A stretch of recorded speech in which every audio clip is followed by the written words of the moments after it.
Hello दोस्तों, मैं आप सबको अपनी कहानी सुनाने जा रही हूँ। मेरा नाम सुनीता है।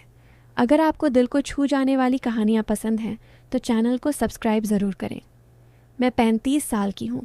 देखने में मैं ऐसी हूँ कि लोग कहते हैं, सुनीता भाभी, आपकी वो सादी वाली चाल और वो भारी भारी जिस्म किसी को भी रात भर सुला नहीं देगा।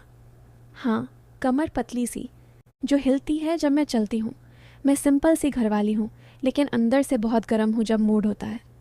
मेरे पति जी कानपुर के पास एक फैक्ट्री में जॉब करते हैं। महीने में सिर्फ 1-2 बार घर आते हैं। घर में मैं अकेली रहती हूँ, लेकिन मेरा एक बहुत वफादार नौकर है, किशन। वो 28 साल का है, मजबूत बदन, काले रंग का, लेकिन आंखों में एक ऐसी शराफत की चमक जो देखकर दिल को सुकून मिलता है। अब मैं आपको पूरी कहानी सुनाती हूँ तो बात शुरू होती है उस दिन से जब मैं सुबह उठी थी। बाहर धूप निकल रही थी, गांव में मुर्गों की आवाज़ आ रही थी और मैं किचन में खड़ा रही थी अपनी पुरानी लाल साथी में। ऊपर से पल्लू थोड़ा सरक गया था, लेकिन मैंने नोटिस नहीं किया।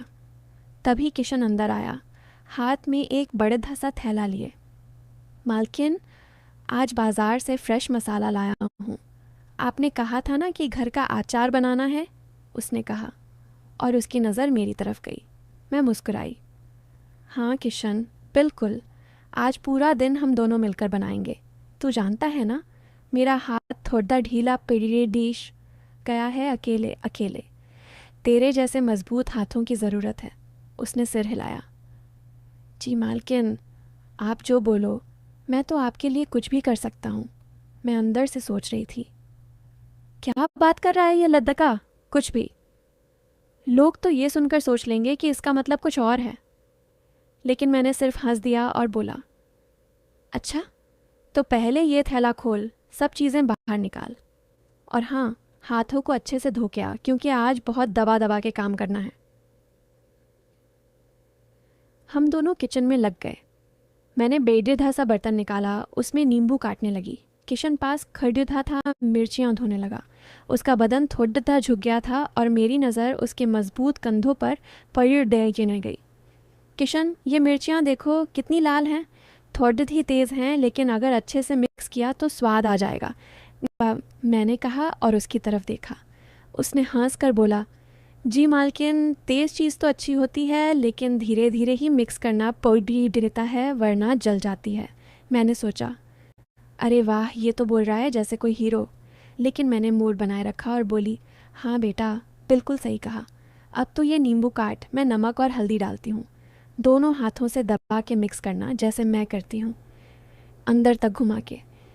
हम दोनों हाथ मिलाकर मिक्स करने लगे। उसका हाथ कभी कभी मेरा हाथ छू जाता था और मैं फील कर रही थी कि उसकी उंगलियां कितनी गर्म हैं। लोग यहाँ सोच रहे होंगे कि अरे हाथ छू रहा है, अब तो आगे बढ़ेगा। लेकिन असल में हम सिर्फ अचार बना रहे थे। मैंने कहा, किशन, तू बहुत तेज़ है हाथों में। मेरे पति जी तो ऐसे नहीं कर पाते, उनके हाथ ठंडे पड़ी दे दिए जाते हैं। उसने शर्माते हुए बोला, मालकिन, आपकी तारीफ़ सुनकर अच्छा लगता है। मैं तो बस आपको खुश देखना चाहता हूँ। काम चलता रहा। हमने पूरा मिक्स तैयार किया, नींबू, मिर्च, मसाला, तेल। अब बर्तन को ढकना था। मैंने कहा, किशन, ये बड़ा डिदा बर्तन उठा के ऊपर रख, मेरी कमर में थोड़ा दर्द हो रहा है आज। उसने तुरंत आगे बरास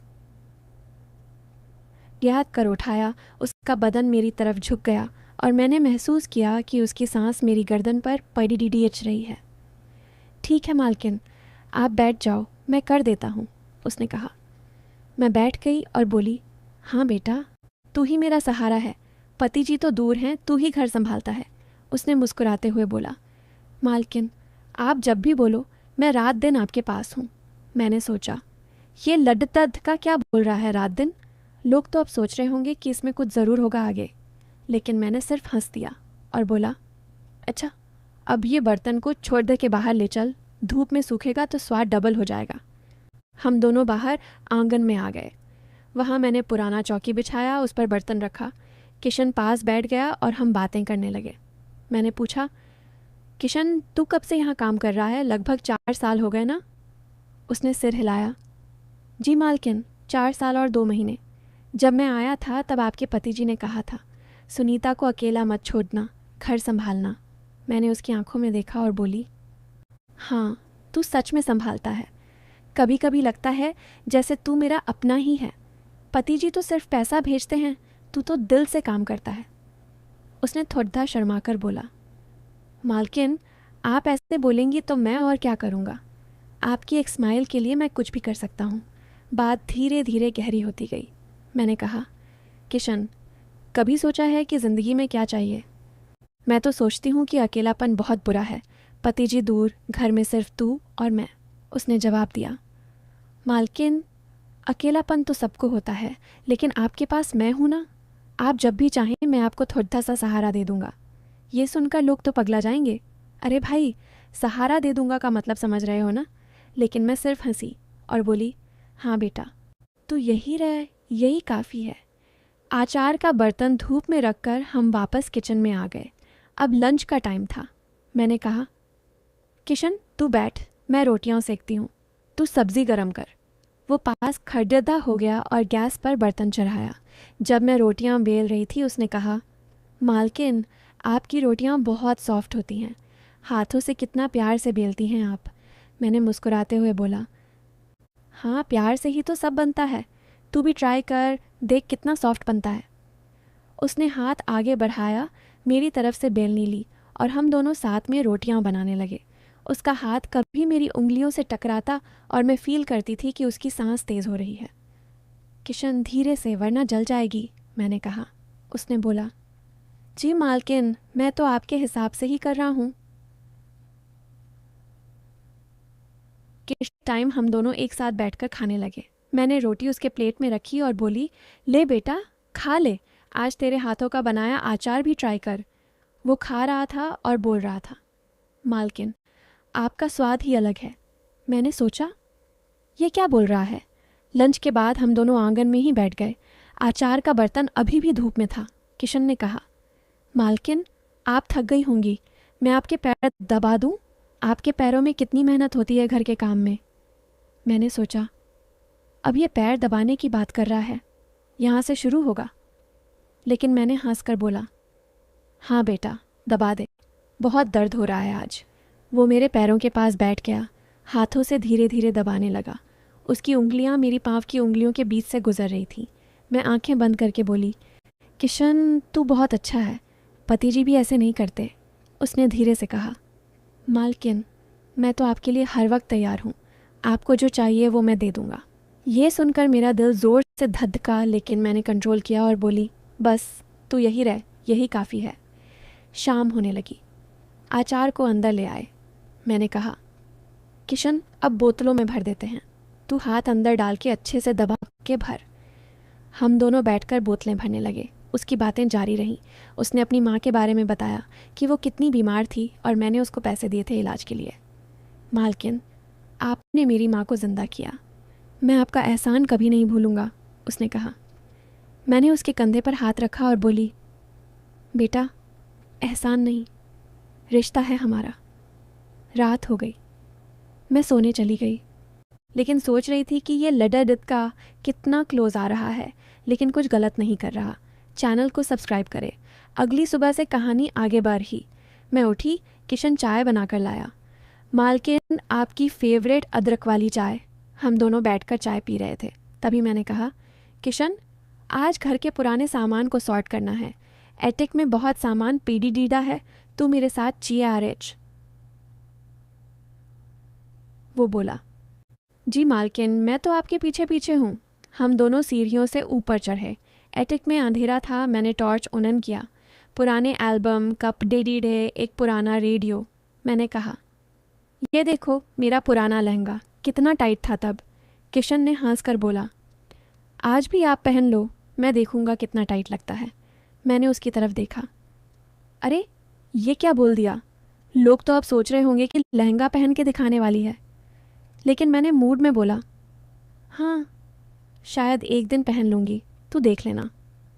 हम सामान सॉर्ट करते रहे। एक पुराना फ़ोटो मिला, मेरे पति जी और मेरा। मैं थोड़ी उदास हो गई। किशन ने देखा और बोला, मालकिन, आप उदास क्यों? मैं हूं ना। उसने मेरा हाथ पकड़ दिया और धीरे से दबाया। मैंने हाथ नहीं छोड़ता बोली, हाँ तू है, इसलिए दिल को सुकून मिलता है। एटिक से नीचे आए तो दोपहर हो गई। हम दोनों ने लंच किया। फिर मैंने कहा कि किशन, आज घर के बाहर वाले पेड़ों को पानी देना है। तू पाइप ले, मैं होल्ड करती हूँ। हम बाहर गए। वो पाइप से पानी छोड़ दे रहा था। मैं पास खड़े रही थी। पानी का छींटा मेरा सादधी पर पड़ता, पल्लू थोड़ा गीला हो गया। किशन ने देखा और बोला, मालकिन, आपका पल्लू थोड़ा एडजस्ट कर लो वरना भीग जाएगा। मैंने हंस कर पल्लू ठीक किया, लेकिन अंदर से सोच रही थी कि उसकी नज़र कहाँ थी। किशन, तू भी भीग जा रहा है, पास आ, मैंने कहा। वो पास आया। हम दोनों साथ पानी दे रहे थे। उसका बदन मेरा बदन छू रहा था कभी कभी। मालकिन, आपके हाथों में कितनी ताकत है, उसने कहा। मैं बोली, और तेरे में कितनी, ये तो पता है। ये बात चलती रही। शाम तक हम पेड़ों को पानी देते रहे। ऐसे ही दिन गुजरते गए, हर रोज़ नई बात। कभी हम दोनों ने पुराने रेडियो को ठीक किया, उसके बटन दबाते वक्त हाथ टकराते। कभी मैं उसको अपना पुराना रेसिपी बताती और वो बोलता, आपके हाथों का जादू है मालकिन। कभी रात को मैं चारपाई पर लेटी और वो पास बैठकर पुरानी कहानियाँ सुनाता। हर बार की बातें, अंदर तक जाओ किशन, दबा के रखो, मैं आपको संभाल लूँगी। लेकिन असल में हम सिर्फ घर के काम कर रहे थे, बातें कर रहे थे और एक दूसरे का साथ दे रहे थे। मैं अंदर से अट्रैक्ट फील कर रही थी, लेकिन कंट्रोल कर लेती थी। किशन कभी गलत नहीं करता था। महीने गुजर गए। एक दिन मैंने नोटिस किया कि घर के पैसे कम पीडीडीएच रहे हैं। पति जी की सैलरी लेट आ रही थी। मैं परेशान थी। किशन ने देखा और बोला, मालकिन, आप फिक्र मत करो, मैं गांव के दूसरे लोगों के यहाँ एक्स्ट्रा काम कर लूँगा, पैसे लाऊंगा। मैंने उसके चेहरे को देखा और बोली, किशन, तू मेरा कितना ख्याल रखता है, मैं क्या करूँगी तेरे बिना। उसने धीरे से कहा, मालकिन, मैं कभी नहीं जाऊँगा, आपके लिए मैं कुछ भी कर सकता हूँ, कुछ भी। ये लाइन सुनकर मेरा दिल धधका, लेकिन मैंने हंस दिया। फिर एक दिन पति जी आए। उन्होंने देखा कि घर कितना साफ सुथरा है, खाना कितना स्वादिष्ट है। उन्होंने किशन को गले लगाया और बोला, बेटा, तूने मेरा घर संभाला।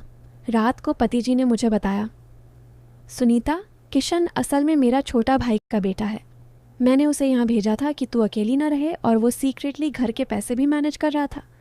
उसने अपनी सैलरी का हिस्सा भी घर के बिल में डाल दिया बिना बताए। मैं शॉक्ड हो गई। सारे दिनों की वो क्लोजनेस, वो बातें, सब कुछ समझ आ गया। किशन सिर्फ वफादार नहीं, मेरा अपना रिश्तेदार था, जैसे बेटा। मैंने किशन को बुलाया। उसने सब कन्फेस किया। मालकिन, मैं आपको परेशान नहीं करना चाहता था, आपको सिर्फ खुश देखना था। मैंने उसके सर पर हाथ रखकर बोली, बेटा, तू मेरा बेटा है, अब से तू घर का मालिक है। फिर मैंने उसकी शादी की तैयारी शुरू की, एक अच्छी लड्डकी से, गांव की ही। वेडिंग में मैंने उसे गले लगाया और कहा, किशन, तूने सिखा दिया कि असली प्यार दिल से होता है। तू मेरा सहारा था, अब तू मेरा बेटा है। और दोस्तों, ये थी मेरी कहानी। लोगों ने शायद सोचा होगा कि कुछ होगा, लेकिन असल में सिर्फ प्यार और वफादारी थी।